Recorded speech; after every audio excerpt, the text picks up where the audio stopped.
Good afternoon, everyone. I hope I am audible. If there are any issues, please let me know.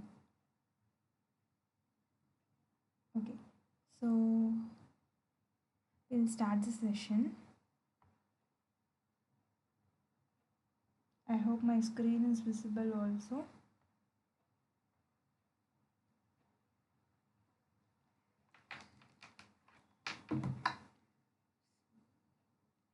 Yeah, welcome back, everyone. This is Ankara Karthika. So I am the TA for this live session. I am from Department of Chemical Engineering, IIT Hyderabad. So this session is for helping you guys in solving the assignment problems by seeing similar problems in class. So this problem solving session is for the NPTEL course Fluidization Engineering. The course instructor is Professor Subrata K Majumder from the Department of Chemical Engineering, IIT Guwahati. So now today we are into 9 weeks into the course, and till last week we have seen problems solved from week 8, similar problems from week 8, and I hope it was helpful in solving the assignments and submissions. So in today's class we'll be seeing about the assignment problems from week 8 and the solutions from week 8, and also we'll be seeing the assignment problems, similar problems to the assignment 9.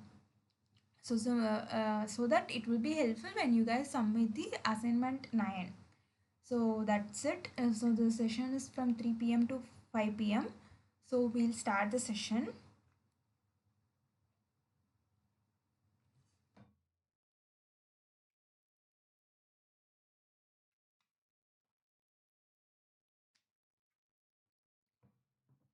So this NPTEL course for Fluidization Engineering is 12 weeks course. So as of now we have covered till 8 weeks and we are into week 9. So this week 9 is more about elutriation, entrainment and attrition of the solid particles. So seeing about this course layout, so in the first few weeks we have seen about the introduction to fluidization, advantages and disadvantages of using fluidized beds, and what are all the industrial applications. I hope by now you people are very much aware of these things. Fluidization, as we all know, is nothing but the technique in which we pass the fluid inside the packed column so that uh, the velocity, if the velocity is very high or sufficiently high, the particle starts to behave like a fluid and they start to move. Why is this process being used? Because it offers enhanced surface area, and because of that the heat transfer and mass transfer rates are also increased. So that is the advantages in fluidized beds. And disadvantage we'll clearly see in today's class. It is more about loss of materials when the velocity is too high, or because of the continuous rubbing of the particles against each other, the attrition phenomena happens, and particle loss might occur. If particle loss occurs, the costly materials cannot be used. So that is a few disadvantages. And industrial applications, we are using fluidization in various unit operations and unit processes, like in catalytic reaction engineering, in reaction processes reactions we use fluidized beds, and also like drying, coating, and these processes also involve fluidized beds. So all solids do not behave the same inside the fluidized beds. That's what we have seen from the classification of solids. Mainly GELDA classified the solids into 4 classes: A, B and C and D, based on their relative density between the fluid and the solid, and also the size of the solid particles. So very finer particles tends to behave differently in terms of cohesive forces acting up, and also like larger particles again behave differently because they have more bubbling behavior occurring inside the bed. And later on we move to the flow pattern in jet fluidization, like how with increase in velocity we are able to see different different like bubbling bed, turbulent bed, fast fluidization, pneumatic transport, all those times, all those regimes of fluidization we were able to see by varying the fluid inlet velocity. And later we also saw about the gas distributor and why it is important to choose the correct distributor, because it controls the pressure drop, and pressure drop is an important factor when we are dealing with industrial size beds, because uh, like it governs the cost factor, which is again very important. And later we also saw about bubbling fluidized beds. In the last few classes we were dealing about bubbling fluidized beds associated problems, and now it is more about entrainment and elucidation from fluidized beds and attrition introduction we have seen. Later on we will be also seeing about mass transfer and heat transfer phenomena inside the fluidized beds. So now coming back, books and references.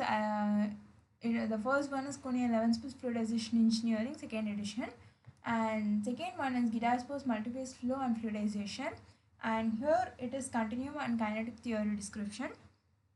This book also deals with the modeling aspects in addition to the introduction to the fluidization. And third one is Gibler's fluidization dynamics. And fourth one it is K Majunder's hydrodynamic and transport processes of inverse bubbly flows. So this is the introduction to the course, and now we'll start with the problems from week 9. So in total we have 20 problems from week 9 and 15 problems from week 8. Week 8 problems are nothing new. Those are just the assignment problems which you have submitted in last week. So it is just an introduction to, solution I'll be giving, because if you have any doubts in those problems you can ask and we can discuss. And that is one thing. And second thing I want to inform you guys one thing, like if there are any issues from my end in terms of power cut or internet disruption, please wait maximum 5 minutes. I'll join the session again from again using my mobile data. Like sometimes power cut happens and it is very difficult to catch up with you guys later. If you leave, it becomes difficult. So that's why I made the call accessible to everyone. So that is one thing. Please be on the call, like we can join again. And second thing, like if you have any issues in my previous classes, you can always say and we can sort it out. I just want to improve my teaching from my end as well. So your feedbacks and criticisms are always welcome. It would be very helpful for me. And in turn, you can also get your doubts cleared. Like we can have some discussions, because I am working more on fluidized beds. So I'll be happy to take any questions related to fluidized beds. So that's it. Now we'll start with week 9, because fluidization is a very vast phenomenon. Like one course, like in BTECs we would have studied it as a very much as a part of some other syllabus. Like in terms of mass transfer or in terms of fluid mechanics, we would have studied it in as part of a chapter, like particulate flow systems. But now if you look into it, it itself has a scope to be used as a single separate course. So the content wise it is why it has very much uh, like it has so much potential. If you have knowledge on fluidization, your industrial recruitment would also be very high, because fluidization, as you all know, it is used in many industries. So you having a good knowledge on fluidized beds is always an additional plus point in terms of placements, whatever, for whatever be the reason you are opting for the course. Like it will definitely be worth it. Even if you are planning to take up your projects in fluidized beds, it is always has a scope. So that is the introduction. By now you all are aware about it, but just let me reiterate those things. So now let us go to question 1. So we have 20 problems. I hope these 20 problems are helpful in you guys solving the assignments, week 9 assignments. So now let us start week 9 question 1. The question is about, in the fast fluidization regime, the carryover of solids is very significant, and hence there is no need to introduce fresh solid to make up the bed solids loss. So what is being asked? A true, B false. So what do you guys feel about the fact? I mean, truth of the statement. Like, do you think the statement is true, or do you think it to be false? So I'll read the statement again. In the fast fluidization regime, the carryover of solids is very significant, and hence there is no need to reduce fresh solid to make up the bed solids loss. So as you all know, with when we are using higher velocity, higher fluid inlet velocity, we see the particles reaching very much the height of the bed. Like if it is the packed bed, like the particles would be reaching to a larger extent in the column height, in terms of column height. So carry over of solids is very much possible. So that is true.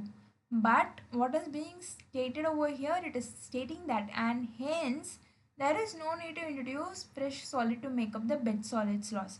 Is that true? No, that is a false one, because when there is a significant loss of solids from the bed, there you need to introduce these fresh solids to make up the bed loss, or the escaped solids should be recirculated back into the fluidized bed. And like for that purpose, we use cyclone everything to separate the solids, and it must be reintroduced into the bed. That is one thing, or it should be fresh solids should be introduced.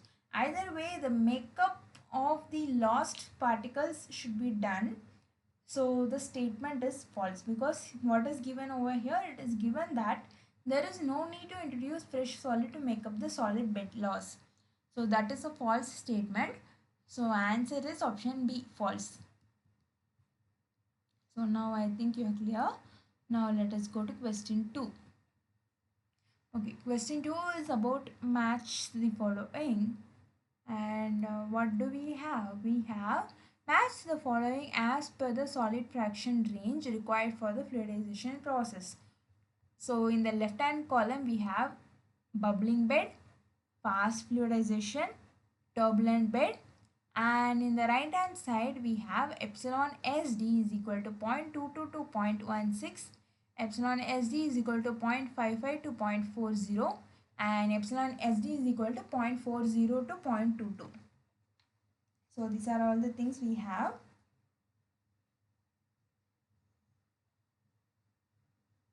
So now let us see what is given. Okay, options are A1, B2, C3, and in B we have A3, B2, C1, A2, B1, C3, and last option it is A1, B3, C2. So what do you think is the right answer? I'll give you guys a minute. We come up with the answer.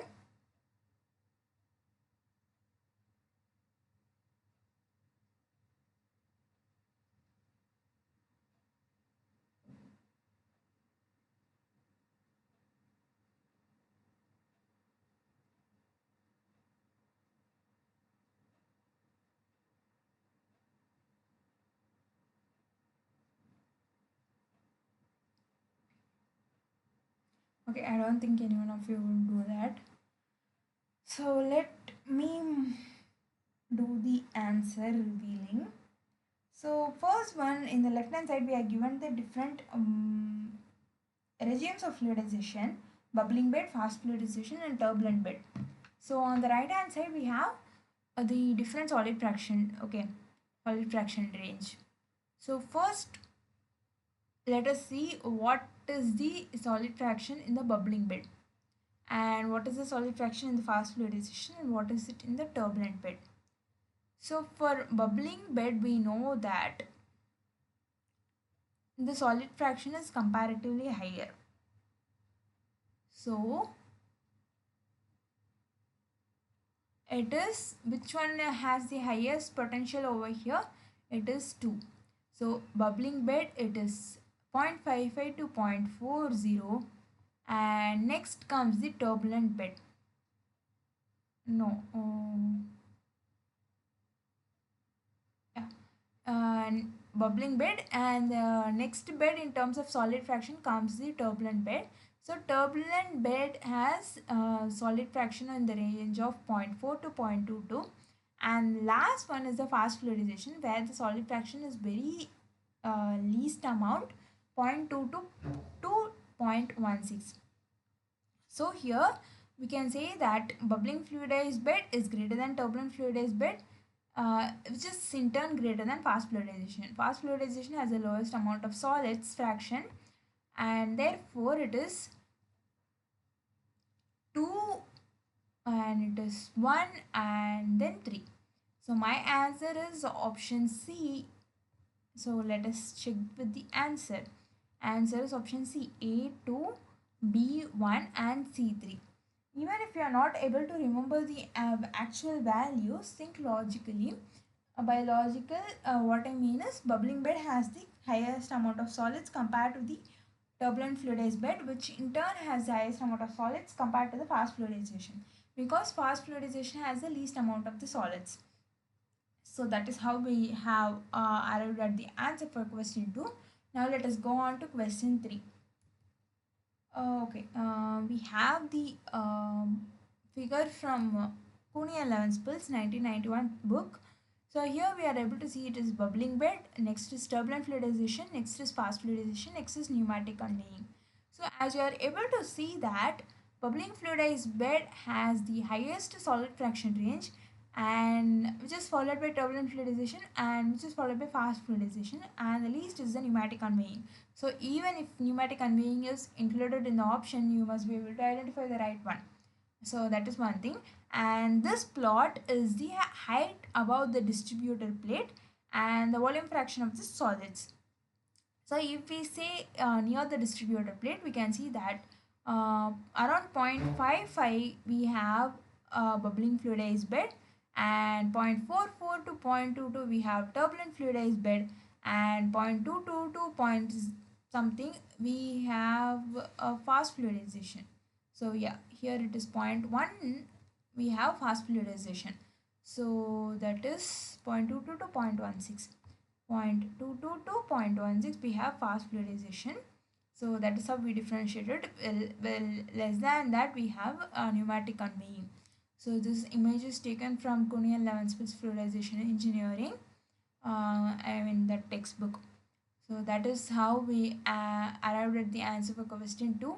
Now we'll see question 3. Fast fluidization can be characterized as dash.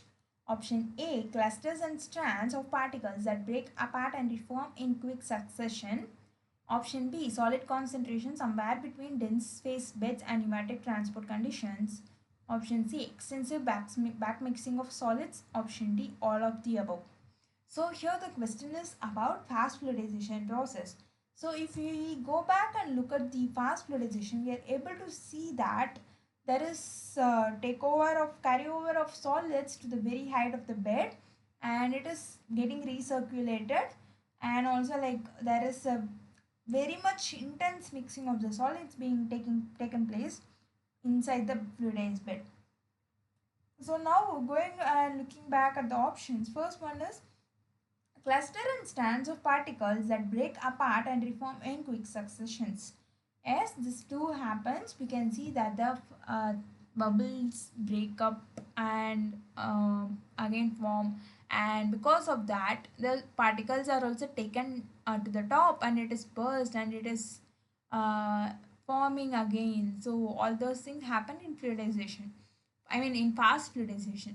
So option A is true. Option B is solid concentration somewhere between dense phase beds and pneumatic transport conditions. So yeah, it was, as you all observed in the last bed, it is between the dense phase bed, that is in bubbling bed it was dense, and even in turbulent beds it was dense, comparatively denser than the fast fluidization. And but it is also having more solid concentration than the pneumatic bed. In pneumatic bed, if you all remember, it was the least amount of solids. So solid concentration somewhere between dense phase beds and pneumatic transport conditions. Pneumatic transport condition is the dilute phase, we can say, and therefore second statement is also true. And the last one is extensive backmixing of solids.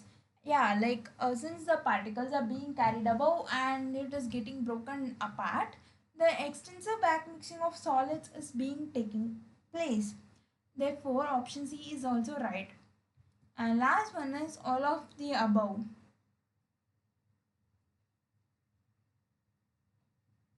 So that again is true as well.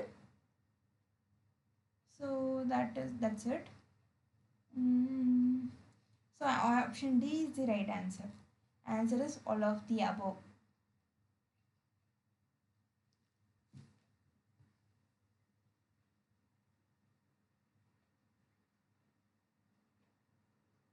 So now let us go to question 4. In question 4 it is given that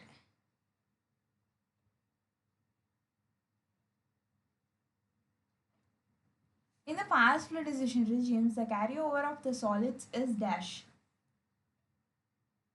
Option A very large, option B very small, option C moderate, option D none of the above.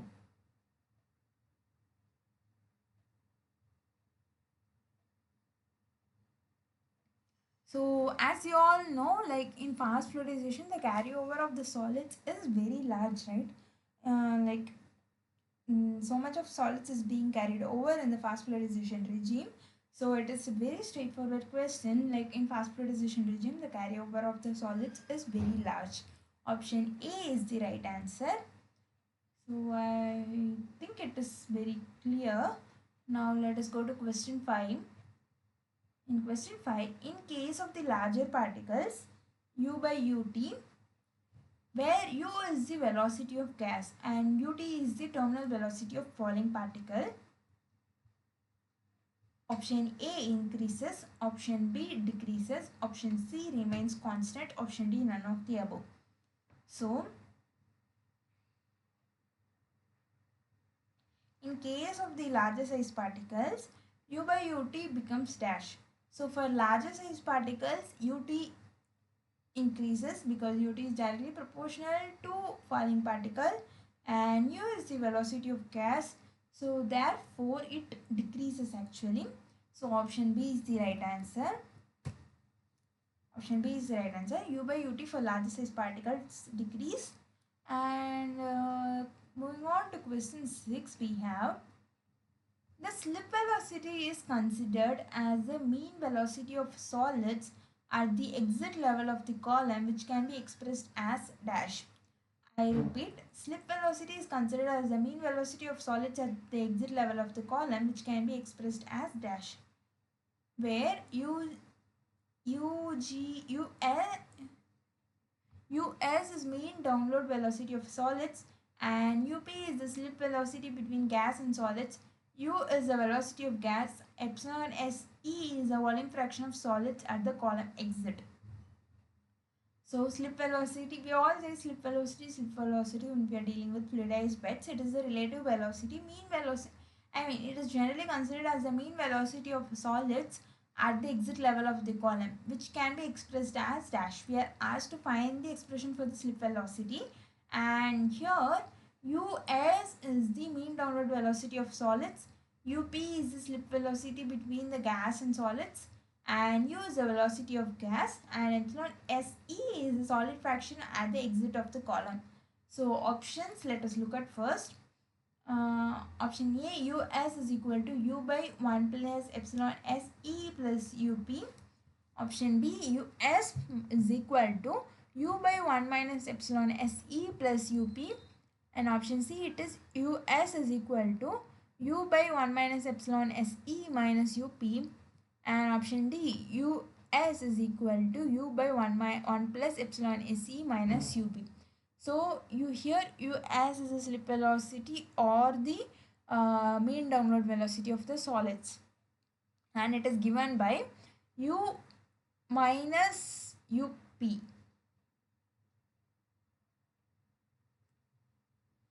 अरे यार exactly, I just changed things.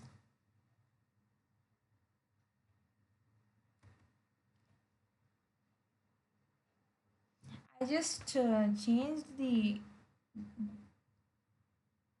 nomenclature here.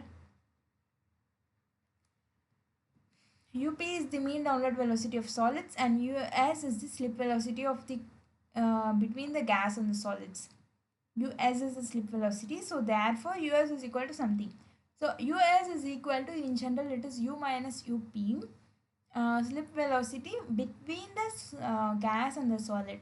So here U is velocity of gas, and in order to consider the solid fraction also, or the void fraction, we divide it by U by 1 minus epsilon SE minus UP.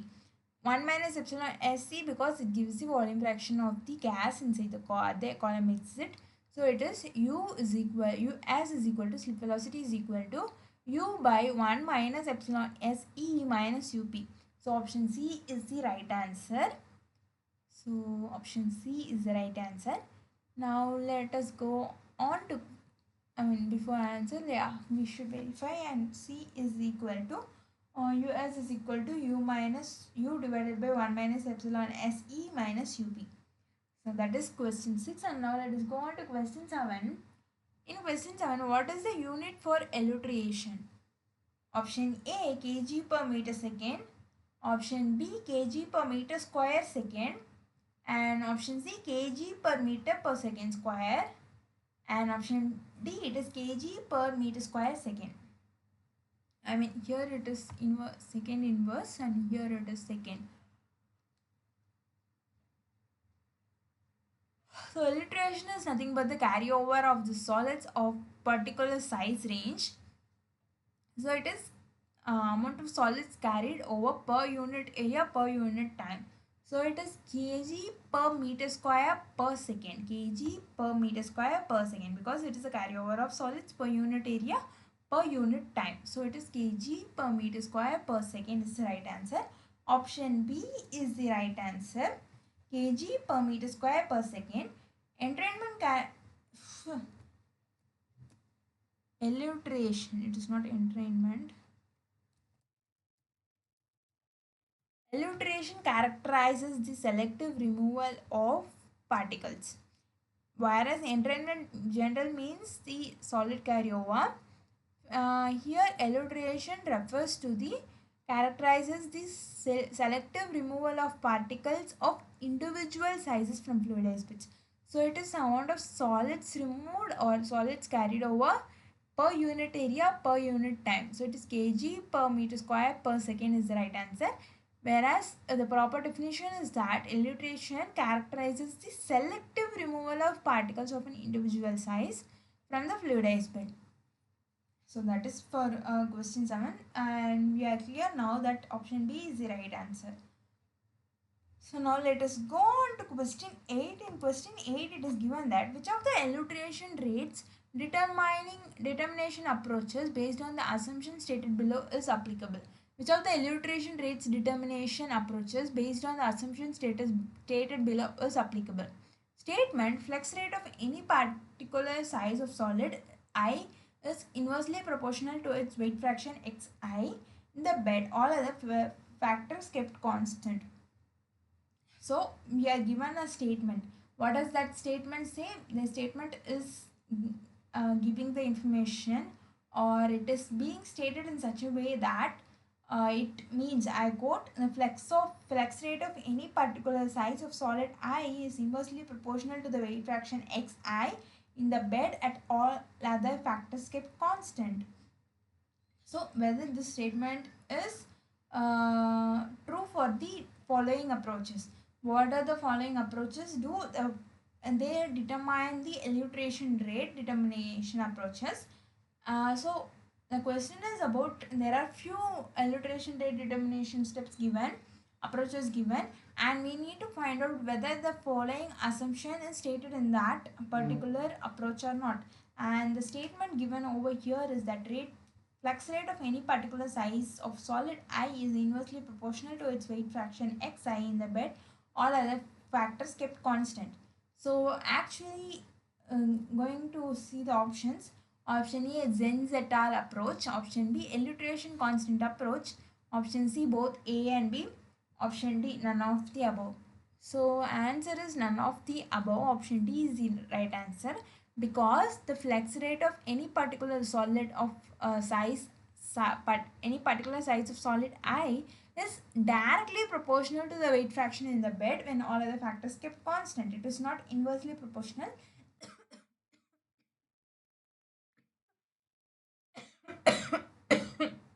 Excuse me. It is not directly proportional.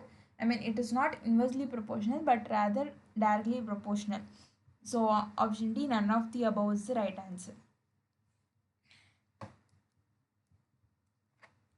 The flux rate of any particular size of solid I is directly proportional to its weight fraction xi in the bed. All other factors kept constant. So correct statement is this one. Now,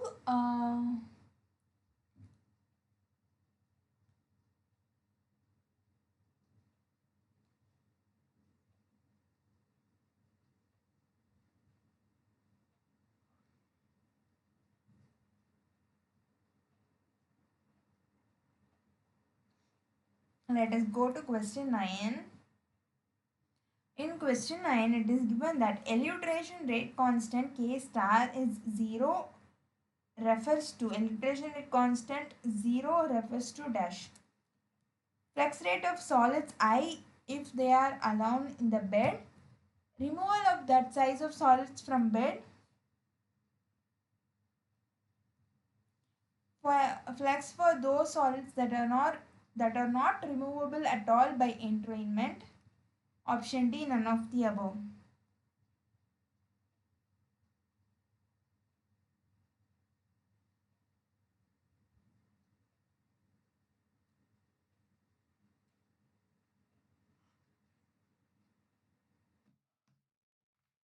So what is being asked?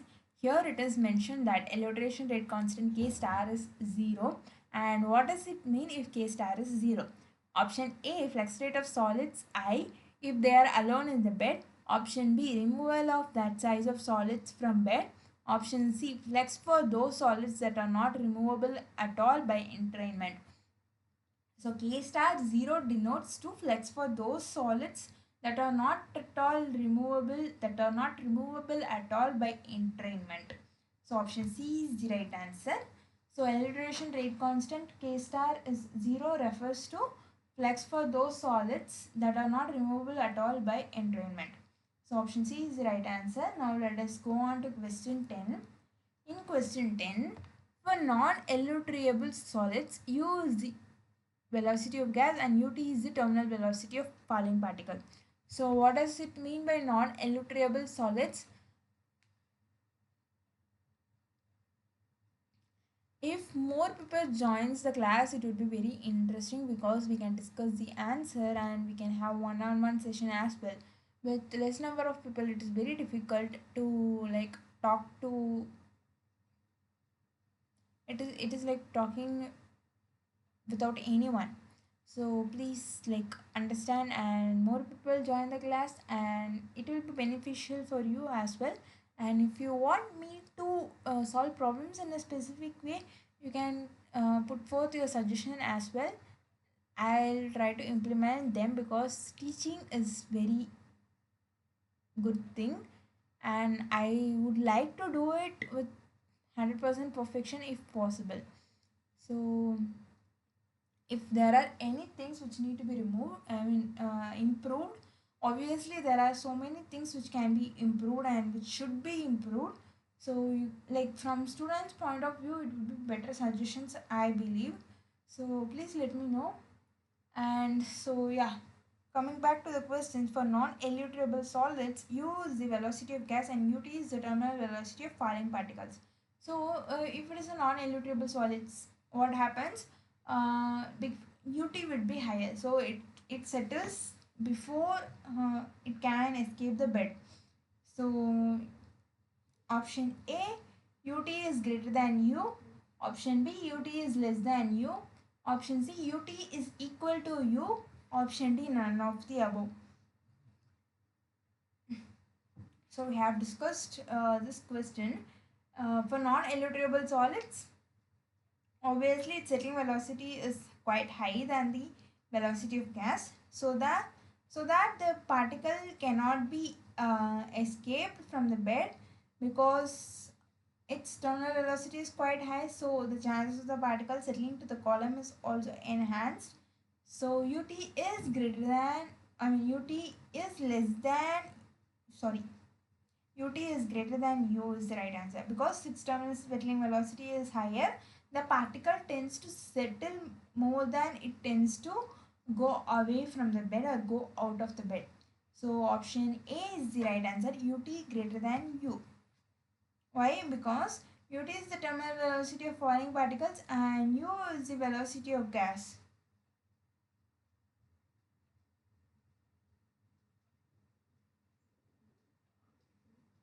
And for non-elutrable solids, we mean that ut is greater than u because its terminal settling velocity is quite higher than the velocity of gas. I hope it is clear now.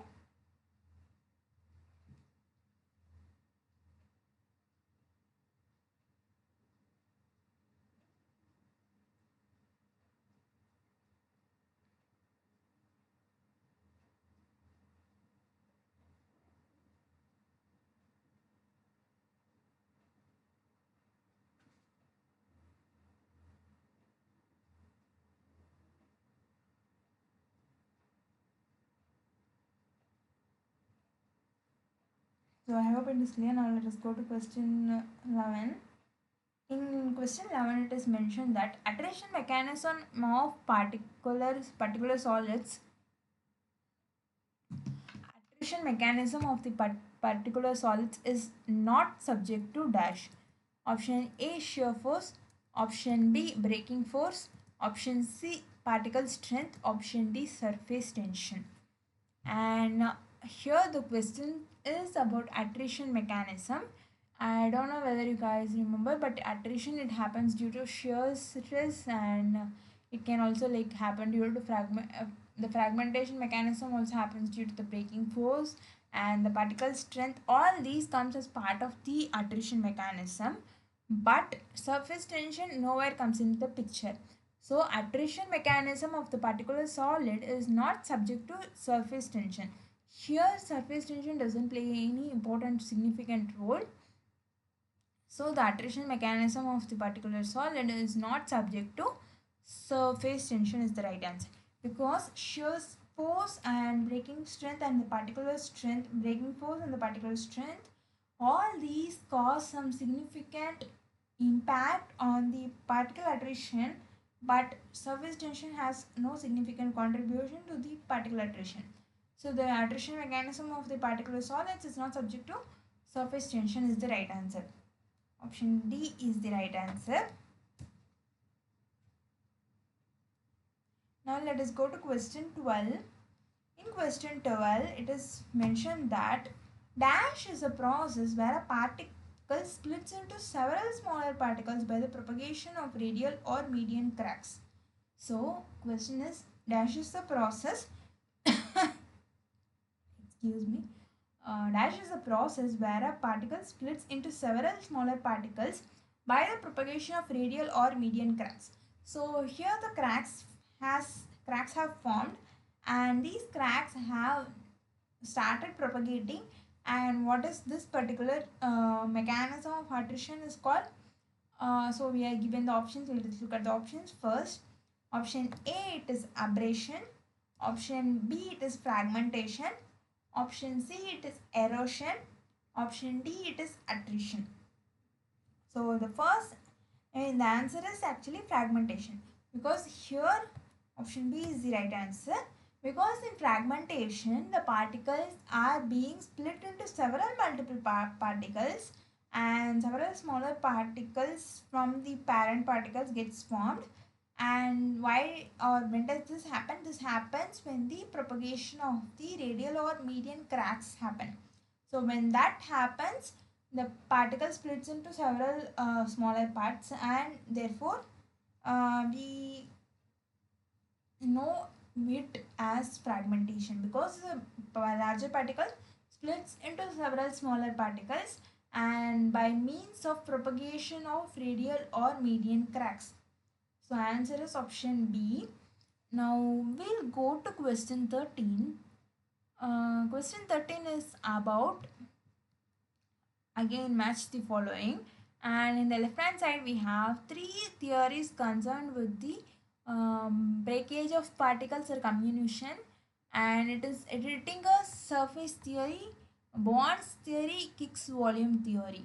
And in the right hand side we have energy used in deforming the set of particles of equivalent configuration is proportional to the ratio of change of size, and second one is the energy consumed in the part proportional to the area of new surfaces created, and last one, energy required is proportional to the length of the crack initiating breakage. So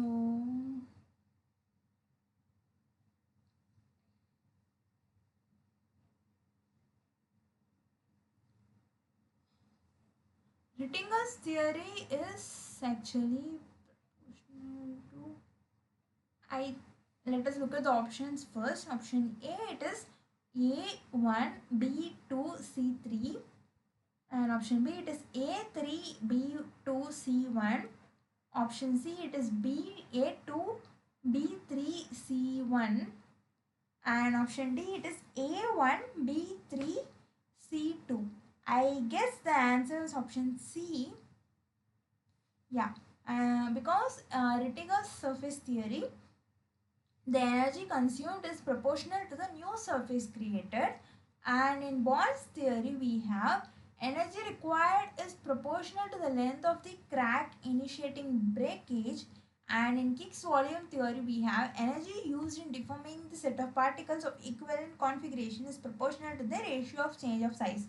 So these are all the theories which are being used in the study of attrition, because they deal with particle breakage or particle getting broken down, comminution. So these theories are formed or given to get the energy involved in the breakage of the particles. And so there are three theories: Rittinger's surface theory, Bond's theory, and Higgs volume theory. So Rittinger's surface theory deals with the energy consumed is proportional to the size of the new surfaces created, or to the area of the new surfaces created. And Bond's theory, it is about energy required is proportional to the length of the crack initiating breakage. Higgs volume theory is the ratio theory. Energy used in deforming the set of particles of equivalent configuration is proportional to the ratio of change of size. So that is how we arrive at the answer of option C. And here it is A2, B3 and C1. So option C is the right answer. I hope it is clear. Now we will go to question 14. Here in question 14 we have, if D and HGI represent the fraction of particles passing through sieves and Hargrove index respectively, choose the correct options. So here in this particular question we have something in relating D and HGI. D is nothing but the fraction of particle passing through that particular sieve, and HGI is the Hargrove index. Hargrove index and HD. Okay, so options are HGI is equal to 13 plus 6.93D. Option B, D is equal to 13 plus 6.93 HGI, and C is equal to 6.9 HGI is equal to 6.93 plus 13D. Option D, it is HGI is equal to 13 plus 7.93 D. I think answer is option A. Yeah. Hargrove index is equal to 13 plus 6.93 D. Here HGI is given as Hargrove index is given as HGI, and D represents the fraction of particle passing through the particular sieve. Fraction of particle passing through the particular sieve is given by D, and HGI denotes the Hargrove index. So HGI is equal to 13 plus 6.93 D. So 13 plus 6.93 D. I hope it is clear.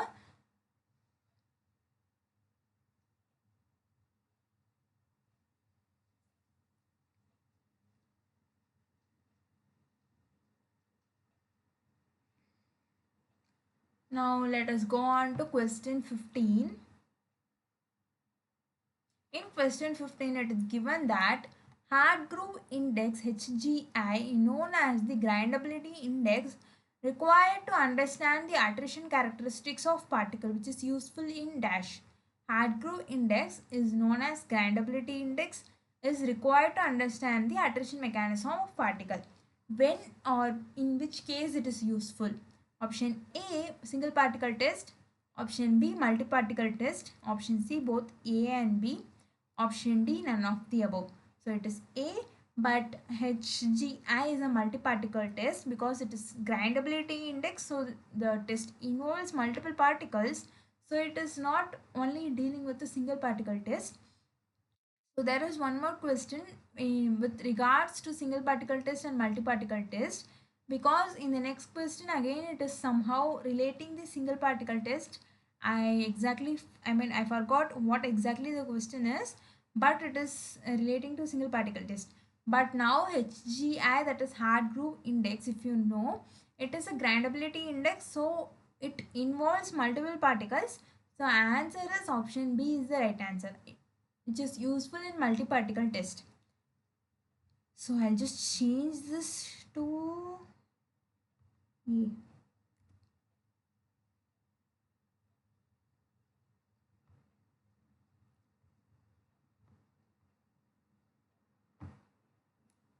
HGI is known as grindability index, and it is required to understand the attrition characteristics of particles, which is useful in dash. So here it is about multi-particle test.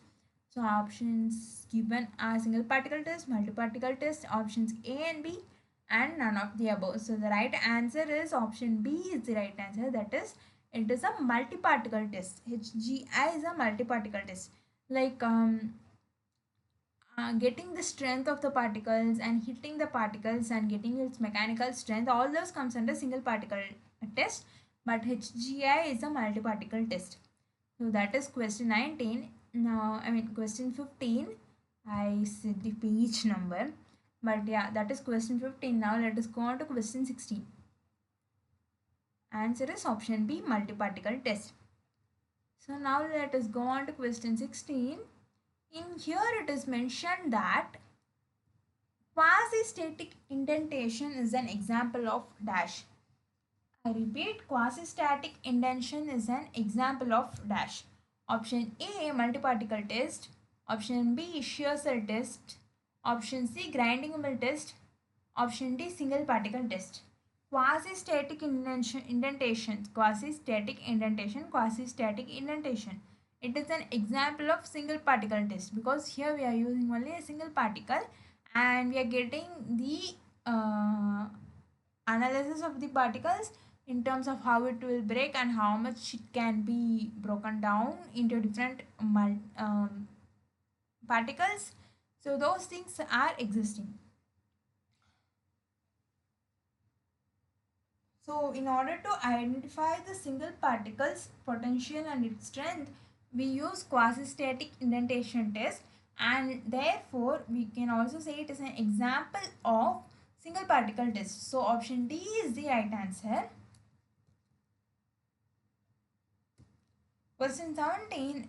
In a fluidized bed reactor, attrition is an unnecessary to understand to maintain the product quality Avoid surface wear and unnecessary energy consumption. The average attrition rate can be defined as dash.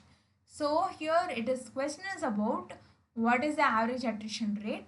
But apart from that, attrition is necessary to understand to maintain the product quality.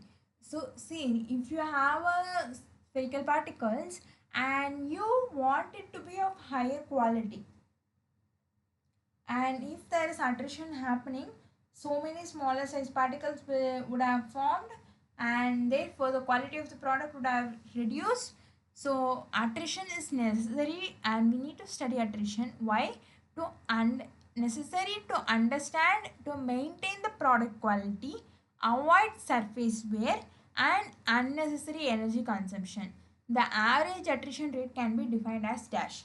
Option A, RAO is equal to minus 1 by W bed into dWEL divided by dt. Option B, it is RAO is equal to minus 1 by 1 by W bed into dW bed by dt. And option C, either A or B. Option D, none of the above. So here it is a question is about why do we need to study attrition and what is the average attrition rate formula. So option A, it is giving that it is the change in weight of the solid particles, elucidated solid particles, and with respect to time divided by 1 by W bed. And option B, it is the change in weight of the solid particles inside the bed with respect to time into 1 by W bed. So both options are right. One is elucidated solids difference and other one is solids present inside the bed. So in both the ways, from both of these techniques, we can know that how much particles has produced, particles has escaped, so on and so forth. So that is how we can use both A or B is the right answer. So option C is the right answer.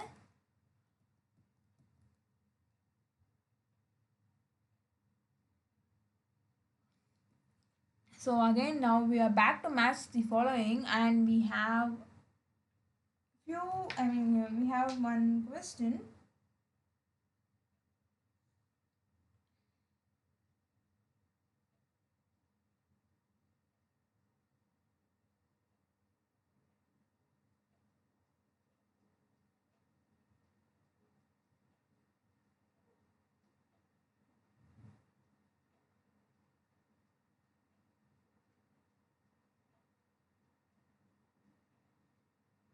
So in the right hand side we have jet induced attrition, bubble induced attrition model, and third one it is cyclone induced attrition model. Whereas in the right hand side we have the attrition is caused by the low velocity interparticle collisions induced by bubble. And second one is attrition is caused by forces exerted by the cyclone on the particles. And last one, it occurs at specific volume above the gas distributor, which is defined by the jet penetration length. So question is match the following based on the modeling of attrition. So there are various theories and models developed to account or study the effect of attrition inside the bed, and models are also developed. So the first one is we need to match, and looking at the options we can see that it is A1, B2 and C3. Option B, it is A3, B1, C2. Option C, it is A2, B3, C1. Option D, it is A1, B3, C2.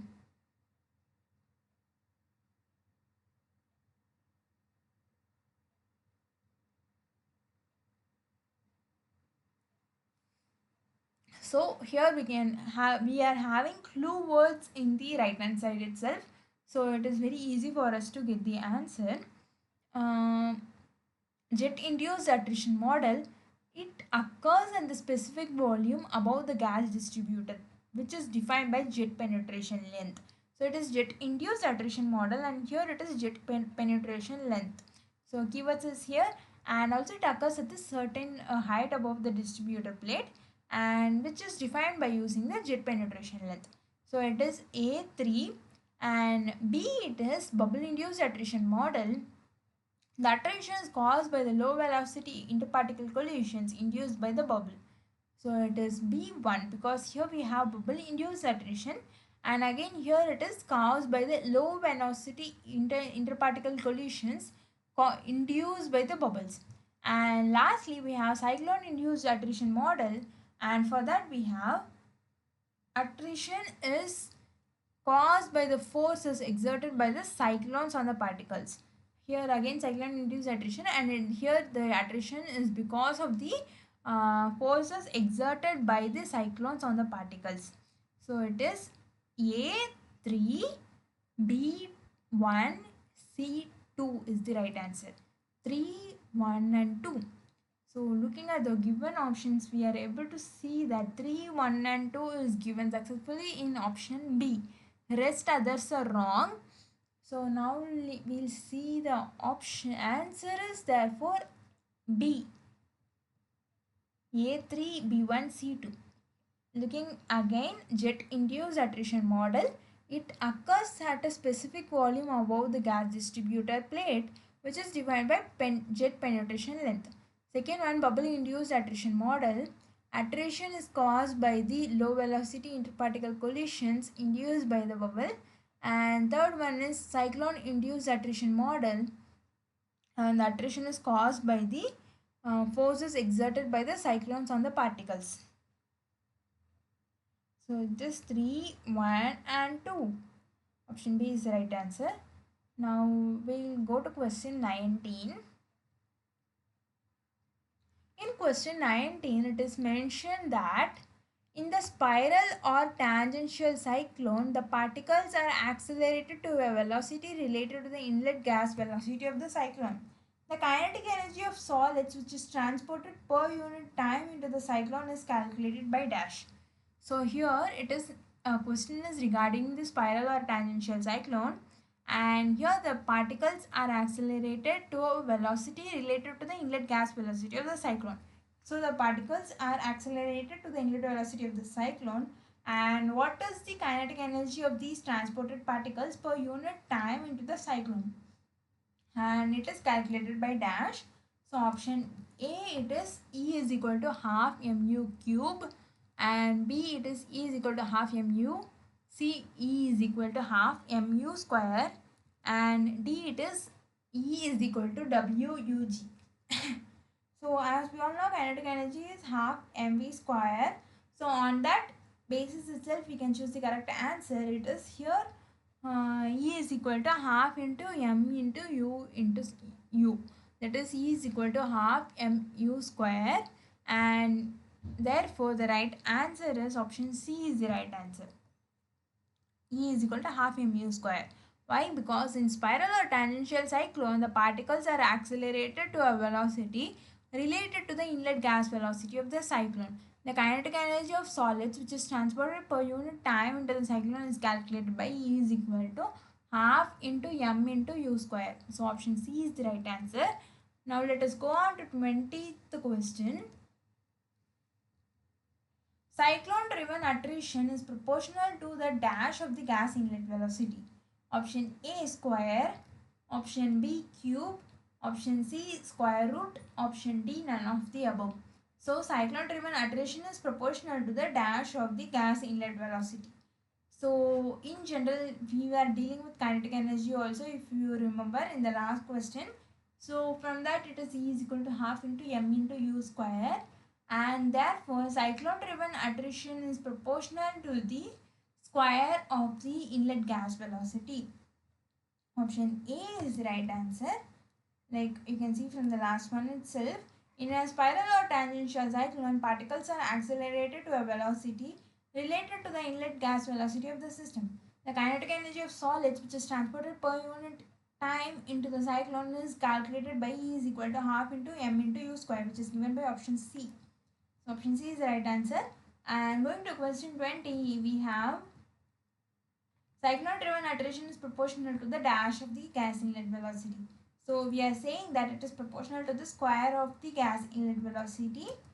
Option A is the right answer. So these are all the problems for week 9. So these are sample problems. which will be very helpful for you guys when you solve the assignments and submit it on time.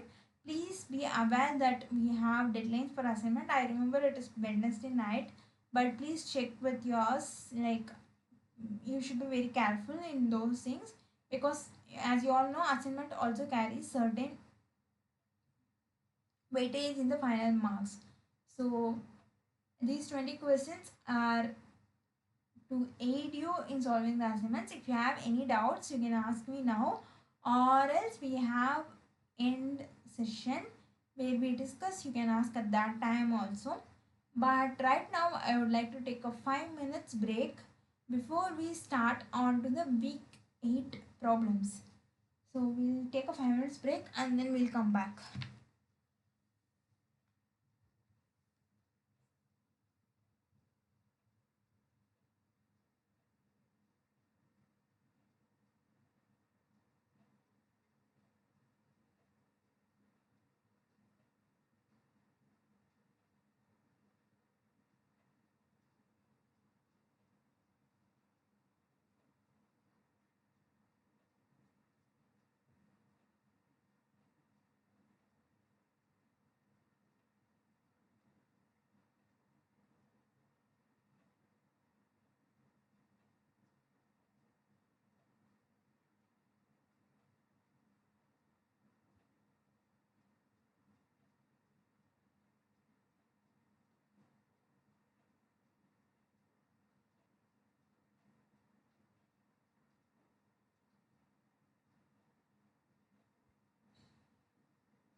So yeah, we will start now.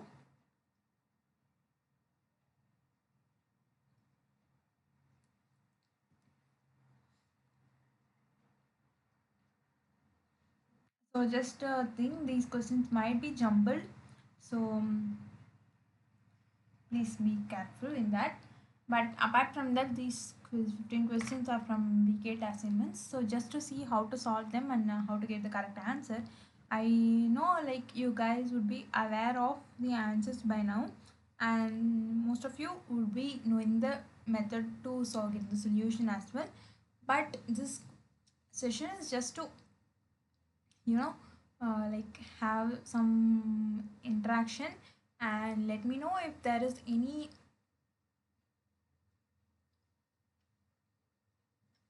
additional things that needs to be discussed. We can do it as well, and if not like yeah mm, yeah, and we'll see now.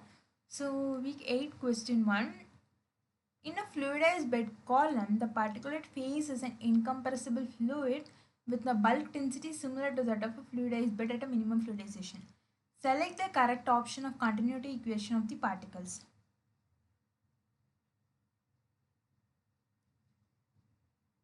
Option A, dou u x by dou x plus dou u y by dou y is equal to 0. Option B, dou square u x plus by dou x plus dou square u y by dou y is equal to 0. Option C, it is dou square u x by dou x square plus dou square u y by dou y square is equal to 0. And none of the above. So what is given? Particulate phase, that is the solid phase, is an incompressible fluid with a bulk density similar to that of a fluidized bed at a minimum fluidization condition. So what is the correct equation for continuity equation? So here we are saying that the particulate phase behaves as an incompressible fluid when like similar to incompressible fluid with their density similar to that of a fluidized bed at a minimum fluidization condition. So what is the correct equation for continuity equation? So here we need to get the correct continuity equation for the fluid, incompressible fluid, which is nothing but dou u x by dou x plus dou u y by dou y is equal to 0. That is the continuity equation for the incompressible fluid.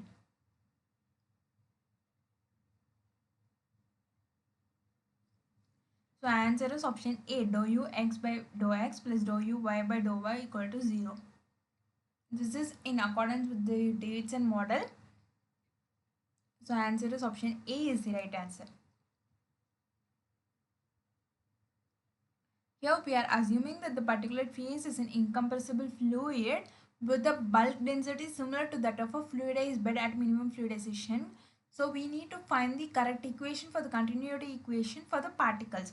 So since we assume the particle phase is similar to that of incompressible fluid, we are using the same continuity equation. So which is nothing but dou u x by dou x plus dou u y by dou y equal to 0. So option A is the right answer. Now let us go on to question 2.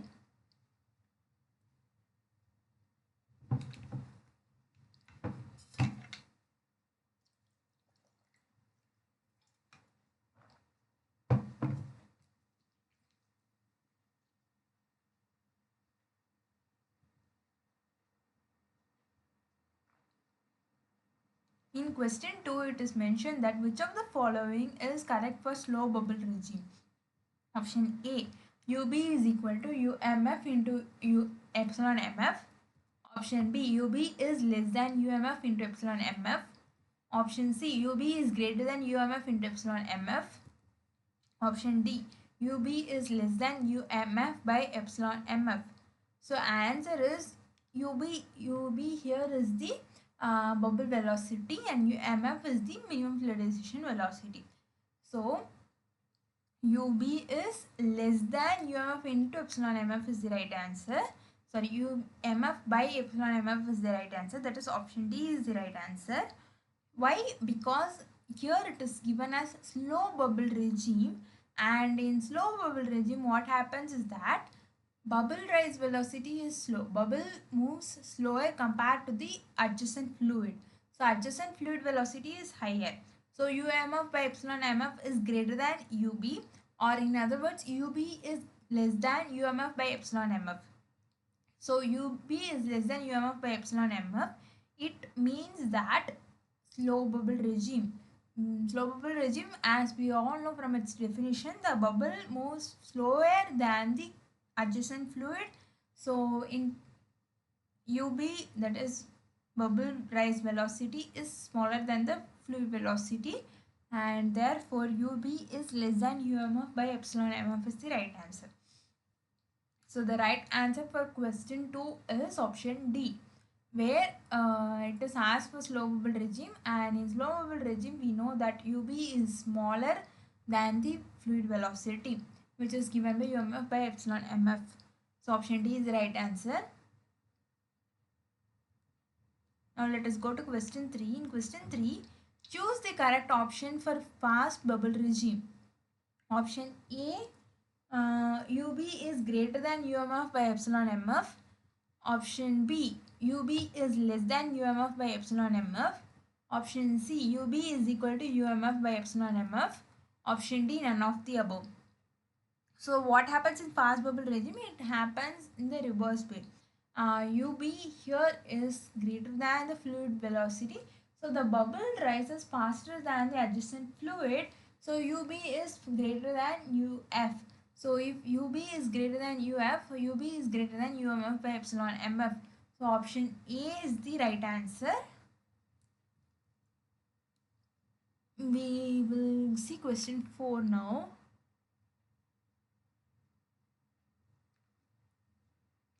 In question 4, it is given that fluidized bed column, the relative velocity between the gas and the particle in the x direction can be represented as dash. Option A, Ug minus Us in the x direction is equal to minus k by 2 dou p by dou x. Option B, Ug minus Us into A at x direction is equal to minus k into dou p by dou x. And C is equal to Ug minus Us into at x direction is equal to minus k square dou p by dou x. And option D, none of the above.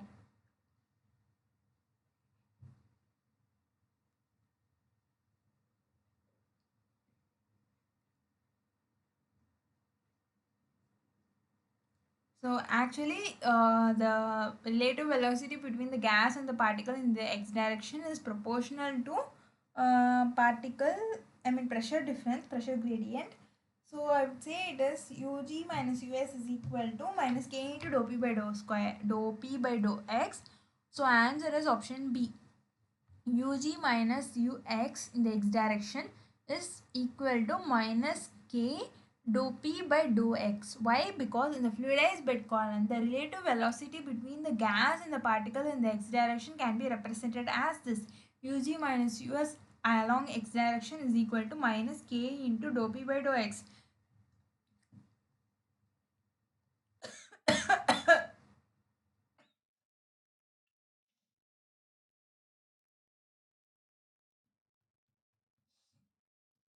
Excuse me.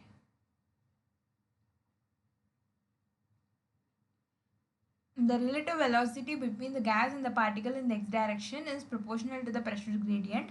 Therefore, Ug minus Us is equal to minus k into dou p by dou x. I hope question 4 is clear. Now we will go to question 5. In question 5, it is given that in the fluidized bed column, typical bubbles are not spherical. Bubble region below the bubble is wake region. The wake fraction below the gas bubble is defined as dash.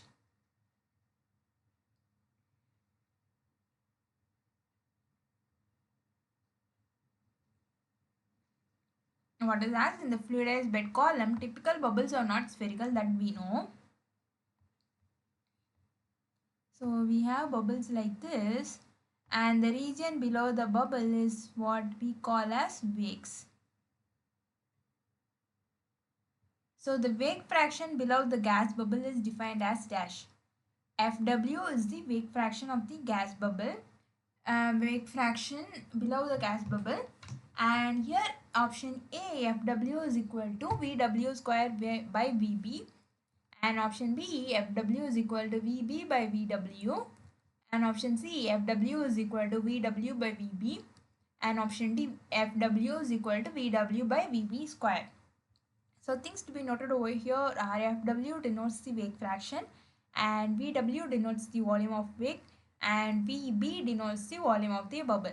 So now let me know from you guys, what is the wake fraction given these terms. It is a very straightforward question, I would say. Like in the fluidized bed column, typical bubbles are not spherical, that we know, and region below the bubbles we call it as wake. And what is the wake fraction below the gas bubble and how we calculate it? So it is denoted by Fw, wake fraction. And what is the, how it is defined? Fw is equal to Vw by Vb is the right answer, because it is a wake fraction. So we know volume of wake Vw, sorry I write here, Vw volume of wake divided by the total volume gives the fraction. That's how we denote any fraction, right? A by A plus B. If two components are present in the system A and B, I mean if two components A and B are present in the system, how do we get the fraction of one component A? We denote it by A plus B. Similarly, it is Bw by whole total, that is B. So I hope now you guys are clear. Fw is equal to Vw by Vb, where Vw is the volume of the wake and Vb is the volume of the bubble, and Fw is the wake fraction. So option C is the right answer.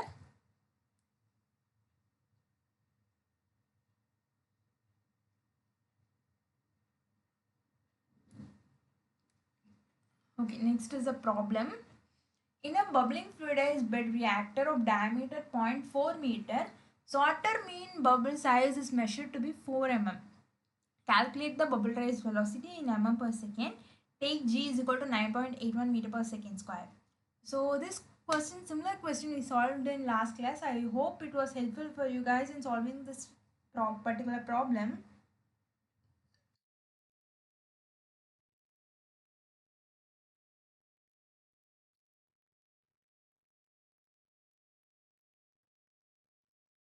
So option A, it is UBR is equal to 135.58 mm per second. Option B, UBR is equal to 125.98 mm per second. And option C, UBR is equal to 200.25 mm per second. Option D, it is UBR is equal to 140.84 mm per second. What is given over here? Diameter of the bubbling column is given as 0.4 meter, and bubble size is given as 4 mm, and bubble rise velocity we need to calculate, and G is given as 9.81 meter per second square. And therefore answer is 140.84. Option D is the right answer. We will see how to do that. First, given, let us write. Given, we know we are given with diameter of the bed and diameter of the bubble and the gravitational constant G. So diameter of the bubble is 4 mm and diameter of bed is 0.4 meter, which is 400 mm, and G is 9.81 meter per second square. And next is we need to find bubble rise velocity, and what was the unit given? It was given in mm per second. So bubble rise velocity in mm per second, UBR. And what is the formula for calculating the bubble rise velocity?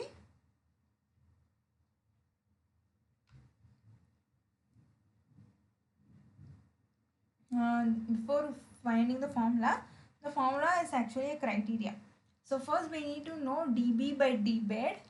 So dB by dbed is equal to 4 by 400, and it is equal to 0.01, 4 mm by 400 mm, and it is 0.01, which is less than 0.125. Since dB by dbed is equal less than 0.125, we can use UBR is equal to 0.711 into square root of G into dB. And now we know everything in this formula, and so therefore we are just substituting it. UBR is equal to 0.711 into G is 9.81 into dB is 4 mm. Okay, I have given things in centimeter.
So it is UBR is equal to 0.71 into zero point 0.4 into 981 to the power of zero point 0.5, which is 0.71 into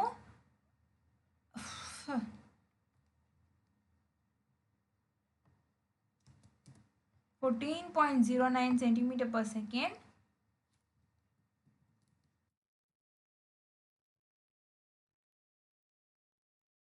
which is nothing but 140.93 mm per second. So now answer is actually 140.93 centimeter per second. So answer is option D is the right answer. UBR is equal to 140.84 mm per second. So option D, we got it. We'll see once again how to do that. First we have written given we have diameter of the bubble, diameter of the column, and gravitational constant. And what are we asked to find? We are asked to find the bubble raise velocity in millimeter per second. And to find the solution, first we need to find dB by dBed, that is the ratio of bubble size to the column size.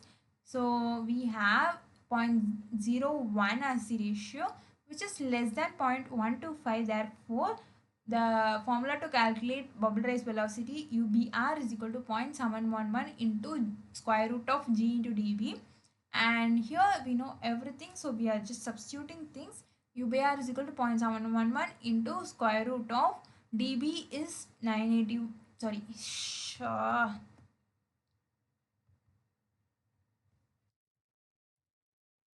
G is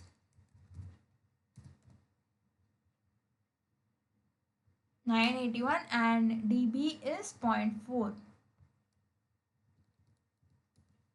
And from that we are getting UBR is equal to 14.09 centimeter per second.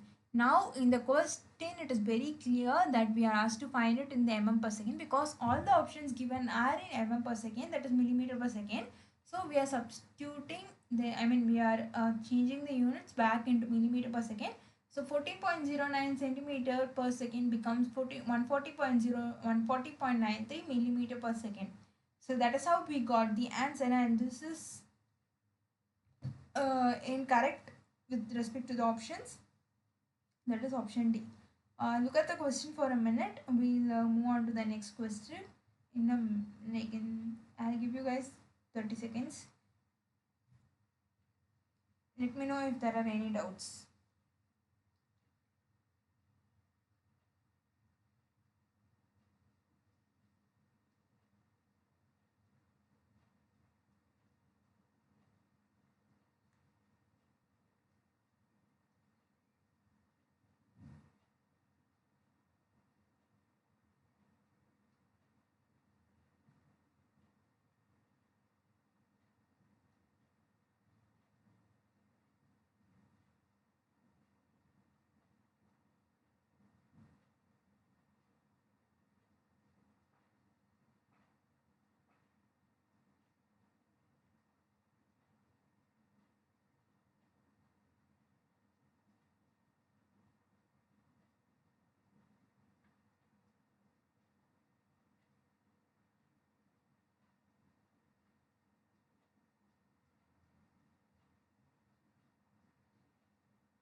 So yeah, that is for this question 6. Now let us go on to next question. Bubble rise velocity is 140.93 millimeter per second. Now let us go to question 7. In question 7, it is given that again it is a problem, and we are asked to find a fluidized bed reactor of diameter 45 centimeter working for cold gasification with minimum fluidization velocity of 0.025 meter per second. Average size of coal particles was 272 micron, for which the minimum voidage is about 0.55. Measured solder mean bubble size is approximately 10 mm. For this fluidized bed reactor, calculate the cloud radius in mm and use G is equal to 9.81 meter per second square. So what is given and what is asked, first we need to identify. What are all the given things? We are given the diameter of the column, and this particular column is used for coal gasification, and the minimum fluidization velocity is given. And also the average particle size is given, and also the packing fraction or the minimum void fraction is given, and the bubble size is given. And given all these, we are asked to find the cloud radius. That is the particle, I mean the recirculation of gas happens, right, within the bubble, and that cloud we call it, that I mean we call that as cloud, and we are asked to calculate the radius of that particular cloud. So now we'll see the options. Option A, it is RC is equal to 3.55 mm, and option B, RC is 4.55 millimeter. Option C, RC 7.05 millimeter. Option D, RC 6.05 millimeter. So now we don't know the options. We don't know the answer, not yet actually. So it is option D, 6.05 mm, and we'll see how to solve that. So in the solution, first let us write what are all the given things. So as we have seen, we are given the diameter of the column, which is 45 centimeter, and minimum fluidization velocity we have given, it is 0.025 meter per second, and particle diameter we are given, and minimum voidage we are given, and bubble diameter we are given, and G is 9.81 meter per second square. And we are asked to find cloud radius in mm. So bubble diameter, particle diameter, bed diameter, and minimum fluidization velocity and packing fraction, minimum voidage is given. So these are all the things given, and now we are asked to find the cloud radius. So before all these, we need to calculate the bubble rise velocity for us to know the velocity. So I mean, let us just see what is the procedure. So UMF by epsilon MF is now, let us calculate UMF by epsilon MF. So we know the fluid velocity. So it is 0.025 divided by 0.55, which we are getting as 0.0454 meter per second. So it is 45 mm per second. And dB by d bed, diameter of the bubble by diameter of the bed. So it is 10 by 450 and it is 0.022, which again is less than 0.125. If dB by d bed is less than 0.125, we know UBR is equal to 0.711 into square root of G into dB, GdB power 0.5. So now we have to calculate UB. UB is equal to 0.711 into 981 G into dB. dB is 1 centimeter. So equal to, we are getting it as 22.38 centimeter per second. And now we see UB is 223.8 millimeter per second. UB is faster than UMF by epsilon MF, because these bubbles are fast bubbles, and only in fast bubbles we would be able to see the cloud formation surrounding the bubble. So obviously UB will be greater than UMF by epsilon MF, and so UBA is greater than UMF by epsilon MF, so it is a fast bubble. And formula is now RC by RB cube is equal to UB by UMF divided by epsilon MF plus 2 divided by UP divided by UMF by epsilon MF minus 1.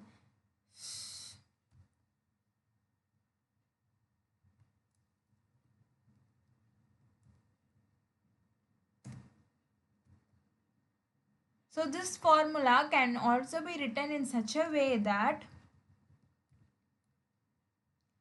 RC by RB is equal to UB plus 2UF.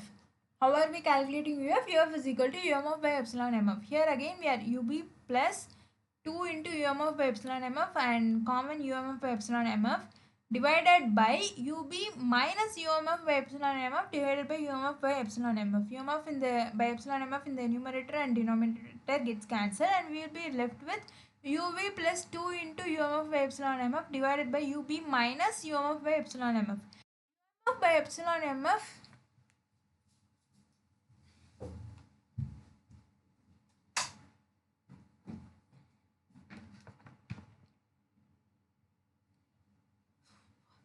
UMF by epsilon MF we have given it directly as UF.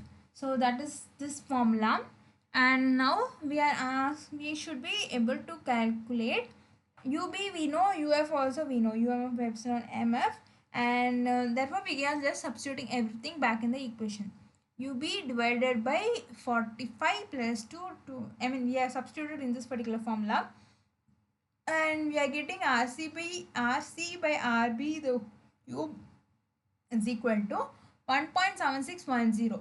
Now we are asked to find only RC, right? RC is equal to, therefore RC by RB cube is this.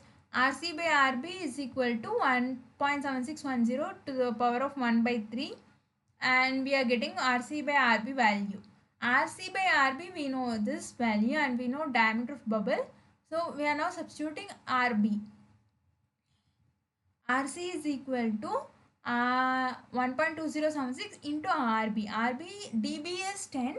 So RB is 10 by 2. And we are getting it as 6.038 mm. I hope it is clear now. So answer is 6.038 mm or 6.04 mm. So now we will go back and we will check.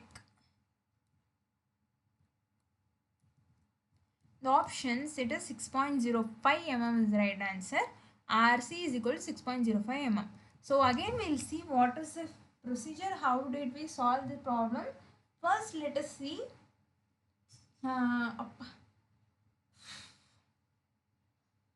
diameter of bubble we know, diameter of bubble is given which is 10 mm.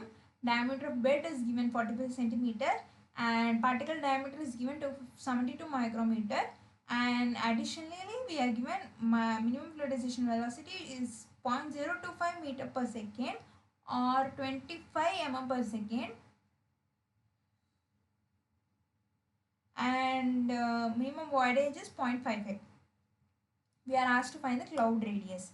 So before finding cloud radius, we need some parameters. The first one is the bubble rise velocity. To get the bubble rise velocity, and we also need fluid velocity. Fluid velocity is UMF by epsilon MF. So UMF by epsilon MF, we have got it as 45 mm per second. And now bubble rise velocity. For calculating bubble rise velocity, what do we need to know? We need to know what is the proportion of the bubble size with respect to the column size. So we are seeing dB by dBed, which is very less actually. So it is 0.022, which is less than 0.125. So UB is equal to 0.71 into square root of G into dB. So here dB is the diameter of the bubble and 0.711. We are just substituting everything and we are getting the value of UB. UB will obviously be greater than UMF by epsilon MF, because one thing, it is a fast bubble. Only in fast bubble you will be able to get the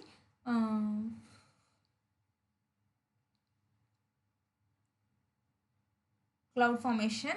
And also here the column is a three-dimensional column. So here the formula is such a way that RC by RB cube is equal to this formula. In short, we can write as RC by RB is equal to UB plus 2UF by UB minus UF to the whole power of 1 by 3.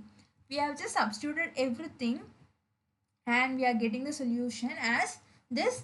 RC by RB, we are getting it as 1.2076, and RC is equal to 1.2076 into RB. RB here is 10 mm by 2, and we are getting as 6.04 mm. Answer was 6.05 mm. So we are able to get the answer as radius of cloud is 6.04 mm. So that is how we solved it. I'll give you guys some 1 minute time, just see the formula and how did we do. So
now let us go on to next question.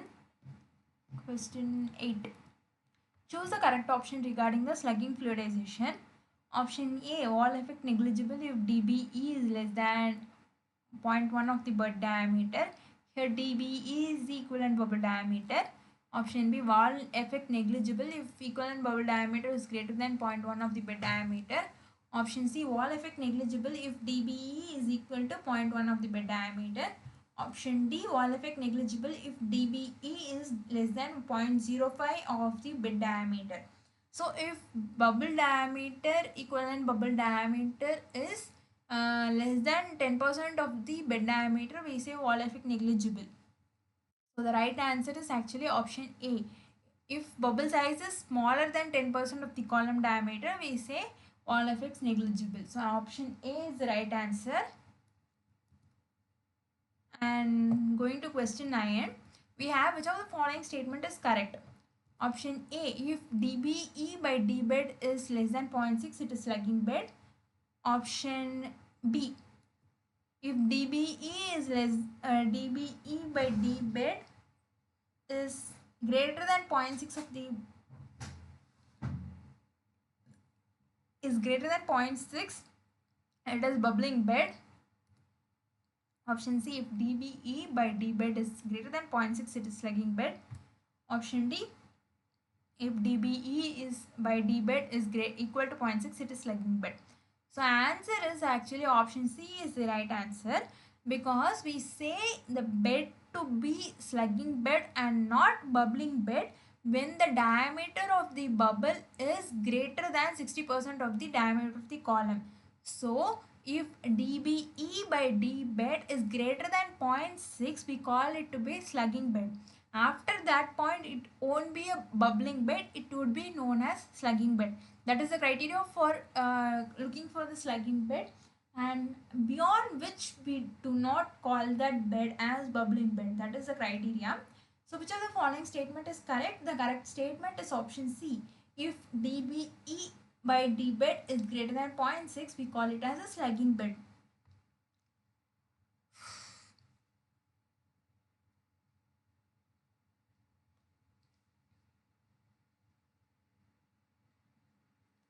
So option C is the right answer.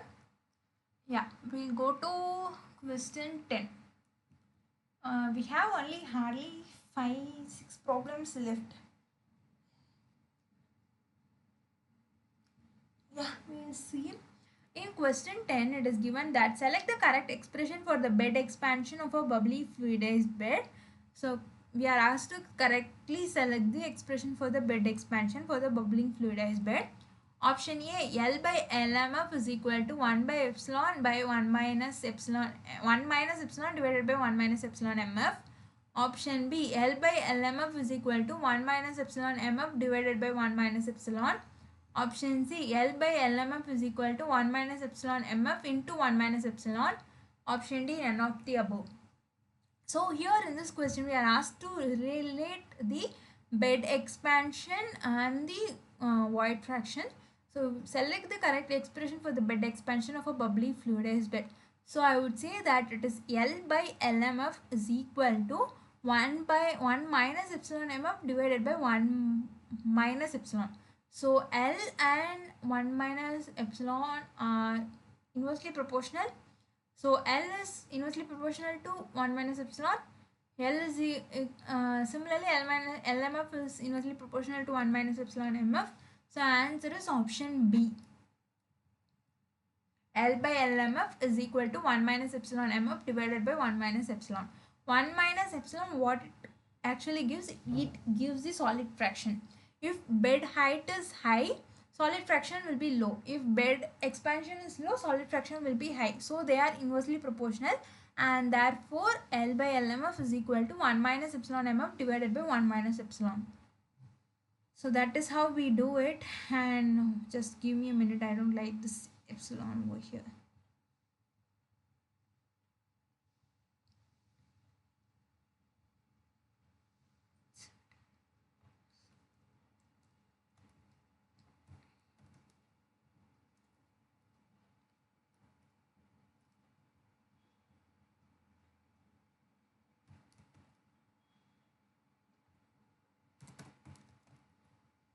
And same thing, I'm just changing the denoting equation.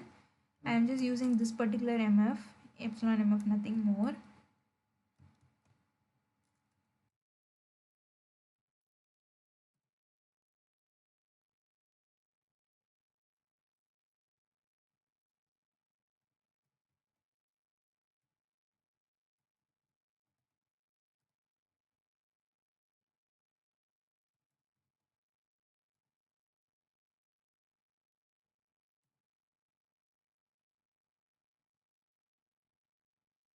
Everything is right? Yeah, LMF 1 minus epsilon minus. Yeah, things are right now.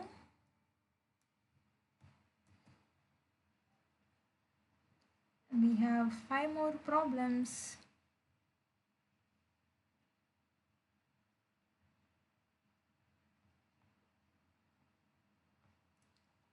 Question 11. Wall slugs move faster than round nose slugs and its motion can be defined as dash. Option A, U wall slug is equal to 0.35 into 2 into g d bed to the whole power of whole to the whole power of 0.7, and U wall slug is equal to 0.7 into g into d bed. Option C, U wall slug is equal to 4 by 3 into 2 into g into d bed to the whole power of 0.5. Option D, U wall slug is equal to 0.35 into 2 g d bed to the power of 0.5. Answer is option D is the right answer. Wall slug move faster than round nose slugs and its motion can be defined as dash. So wall slug motion that is given by U is equal to 0.35 into 2 into g into db to the whole to the power of 0.5, or 0.35 into square root of 2 into g into db is the right answer. So this is the expression for wall slugs which is faster than round nose slugs. So that is the calculation, and now we are calculating 11, question 11.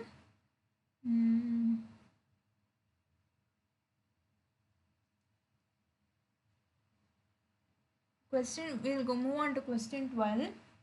In question 12, It is asked that for the slugging fluidization, choose the correct option. Option A, wall effect predominates if dBE is less than 1 by 3 of the bed diameter. Option B, wall effect predominates if dBE is greater than 1 by 3 of the bed diameter. Option C, wall effect negligible if dBE is greater than 1 by 3 of the bed diameter. Option D, wall effect predominates if dBE is greater than 1 by 3 of the particle diameter. So wall effect is negligible if it is less than zero point 0.1 of the bed diameter, and wall effect is predominant if it is greater than 1 by 3 of the bed diameter. If bubble size is greater than 1 by 3 of the bed diameter, then we say wall effect is predominating. So according to it, option B is the right answer. Wall effect predominates if dBE is greater than 1 by 3 of the bed diameter. Option B is the right answer.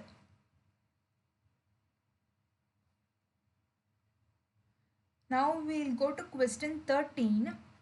Okay, just initial bubble, just a slugging bed, just initial bubble formation and freely bubbling bed, and it is wall slugging. As you can see, it is adhering to the walls, and axisymmetric slugging, it is like almost occupying the size of the column. Here the wall effect would be predominant, and it is taken from this particular reference.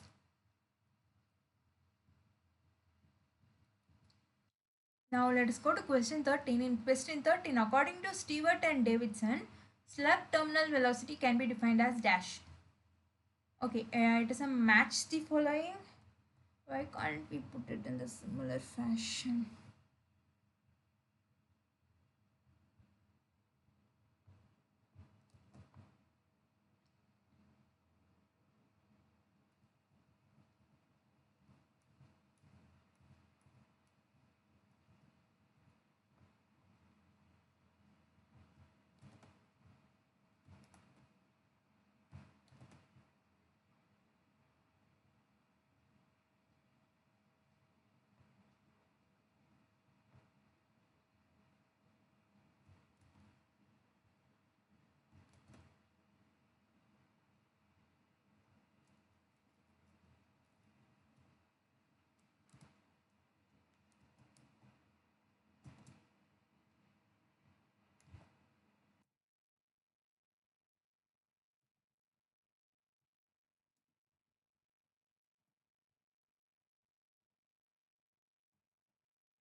I'm just changing the structure of the question, not doing anything significant.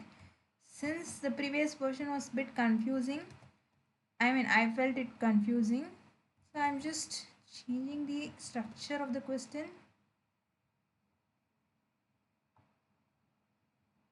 Yeah, I'm putting it in the table form. So it is. Now we need to shrink this and we need to expand this.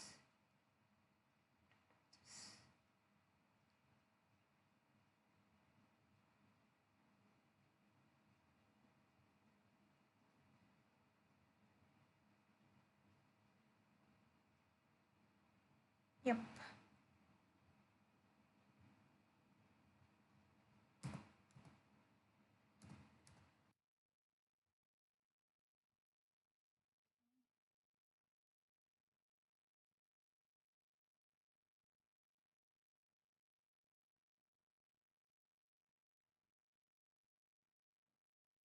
So that is our question 3.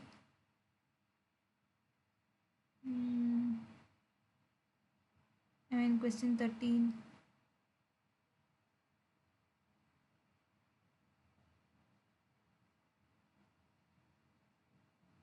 Okay. That is our question.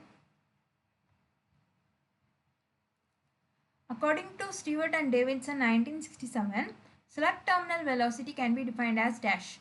Option A 1r 2p, option B 1p 2r, option C 1q 2p, option D 1r 2s.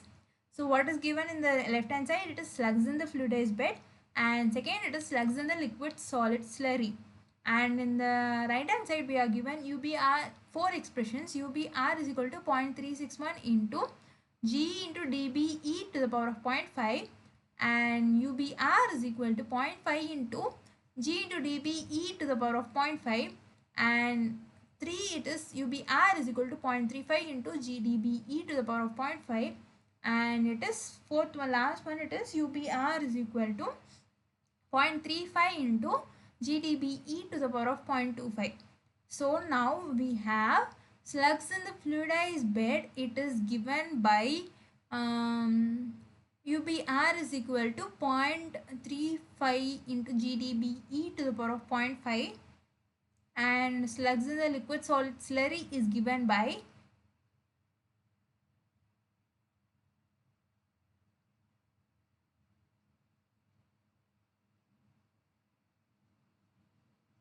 I am just confused actually. Answer is 1R 2P. Yeah, 1R and 2P. Option A is the right answer. First one, as we have said, it is right. UBR is equal to 0.35 into GdBE to the power of 0.5. And second one, it is slugs in the liquid solid slurry is equal to UBR is equal to 0.361 into G into dBE to the power of 0.5.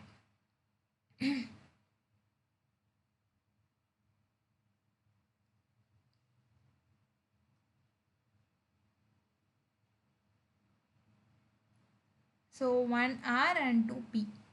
Slugs in the liquid solid slurry. Here it is slugs in the fluidized bed. And the bubble rise velocity for those slugs, the bubble rise velocity for the slugs in fluidized bed is given by UBR is equal to 0.35 into GdBE to the power of 0.5, and the slugs in the liquid solid slurry is given by UBR is equal to 0.361 into GdBE to the power of 0.5. The coefficient term is varying over here according to the Stewart and Davidson 1967 model. So that is the thing. Slug terminal velocity is given as. Okay. Now we will go to question 14. In question 14 it is given that according to Kehoe and Davidson model, select the correct option regarding the slug frequency. Option A, slug frequency is independent of operational velocity.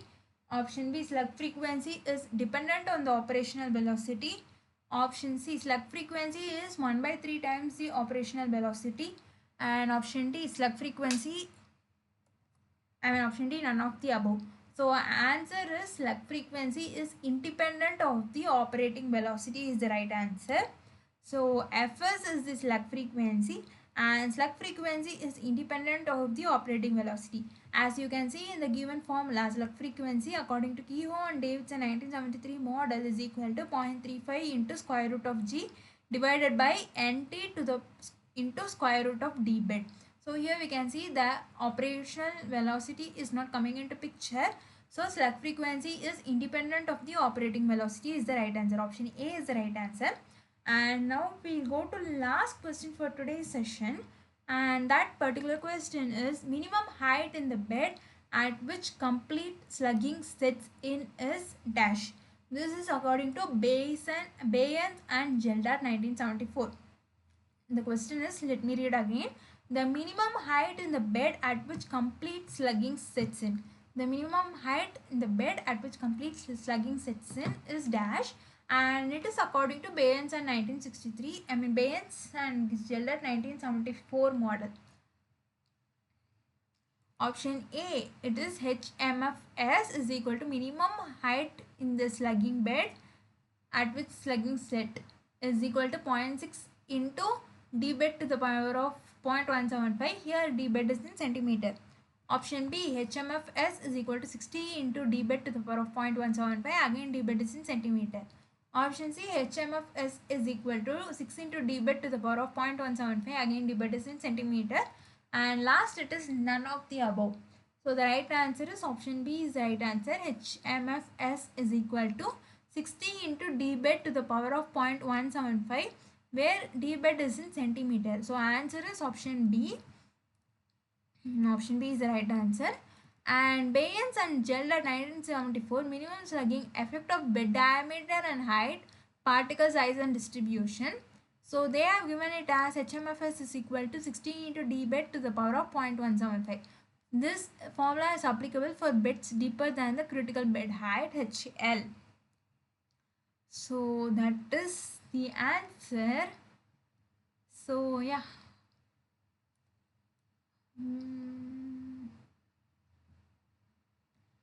Okay.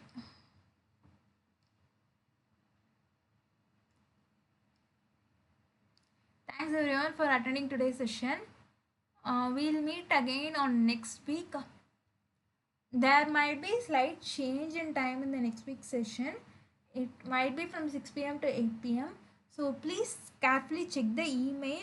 If there is any change in timings, you will be notified priorly. If there is no notification of the time, the timing will be as usual. So that is the thing.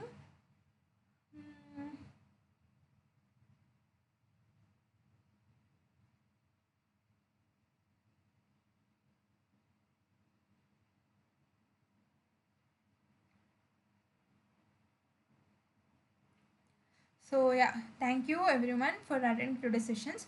If you have any doubts in today's sessions, please let me know so we can discuss now. And if there are any doubts from last week's session also, you can ask. I'll be happy to take those questions as well.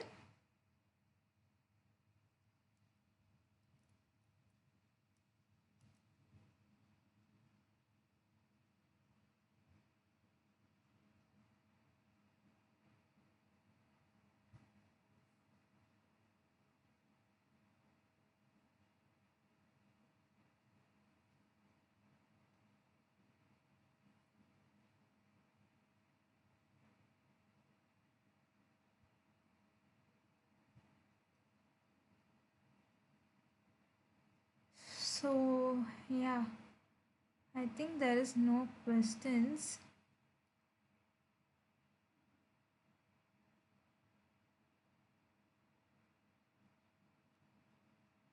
So yeah, we'll see again in the next class next Saturday. Yeah. Thank you everyone for attending today's session. We'll meet again in the next class. I'll close the recording. Thank you.